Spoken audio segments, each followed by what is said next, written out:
झारखंड के इस प्रतापपुर गांव में रहने वाले कपिल को जब खुद माँ दुर्गा देने आई दर्शन और इस दर्शन के पीछे की जो असली वजह थी वह जान रह जाओगे हैरान। दरअसल कपिल माँ दुर्गा का बहुत बड़ा भक्त है और माता के हर जगराते में वही माता के गाने संगीत आदि की व्यवस्था करता है और खुद भी उसमें शामिल हो जाता है। वैसे तो कपिल का अपना पूरा जीवन यापन उसके एक छोटे से खेत पर ही निर्भर है, परंतु उसका एक सपना था कि वह माँ वैष्णो देवी के दरबार में एक बार जरूर माथा टेकने जाएगा। इसके लिए करीब 4-5 सालों से वह अपनी आमदनी से थोड़े थोड़े पैसे जोड़ कर रख रहा था और इस बार तो उसके पास माता के दरबार में जाने लायक पैसे इकट्ठे भी हो गए थे। परंतु तभी उसके साथ एक विचित्र ही घटना घटित हुई।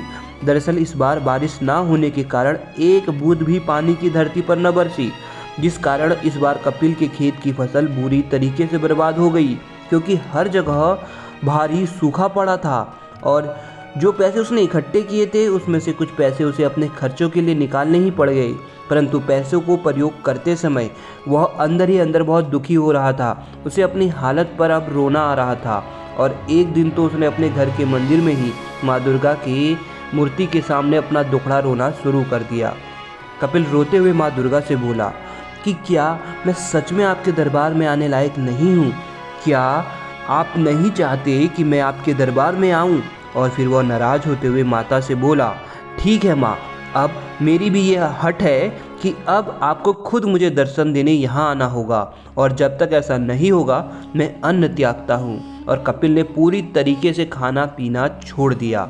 एक दिन बिना खाए बीता, दूसरा दिन बीता और इस तरह लगभग एक हफ्ता गुजर गया।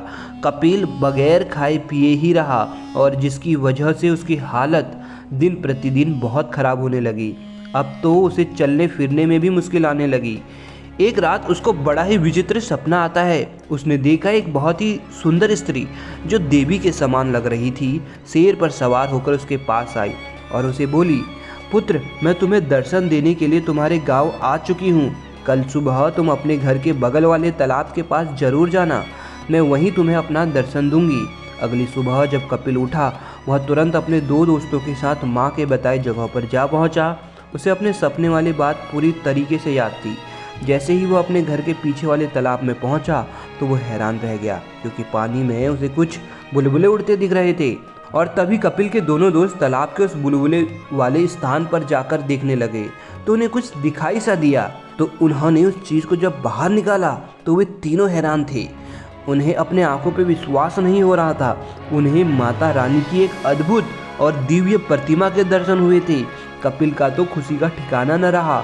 वह भूल गया कि कुछ समय पहले वो ढंग से चल भी नहीं पा रहा था। अचानक उसमें स्वयं ऐसी शक्ति आ गई कि वह खुशी से चिल्लाते हुए पूरे गांव वालों के पास जाकर यह बताने लगा कि तालाब के पास माता रानी ने स्वयं दर्शन दिए हैं। और धीरे धीरे तालाब के पास माता रानी के दर्शन को भीड़ लग गई। माता की इस अद्भुत मूर्ति को देख सभी हैरान थे और सभी जोर जोर से माता रानी के जयकारे लगा रहे थे। माता के दर्शन पाकर कपिल ने अपने हट को छोड़ा और अन्न ग्रहण किया। तो वहीं माता रानी के उस चमत्कारी प्रतिमा को सभी गांव वालों ने मिलकर गांव के ही एक भव्य मंदिर में प्रतिस्थापित किया। तो दोस्तों, देखा आपने, अगर भक्ति सच्ची हो तो भगवान को भी अपने भक्त के लिए उसके पास चलकर आना पड़ता है। इसका जीता जागता उदाहरण कपिल जी है। दोस्तों, अगर ये कथा आपको पसंद आई तो कमेंट में जय माता दी जरूर लिखें।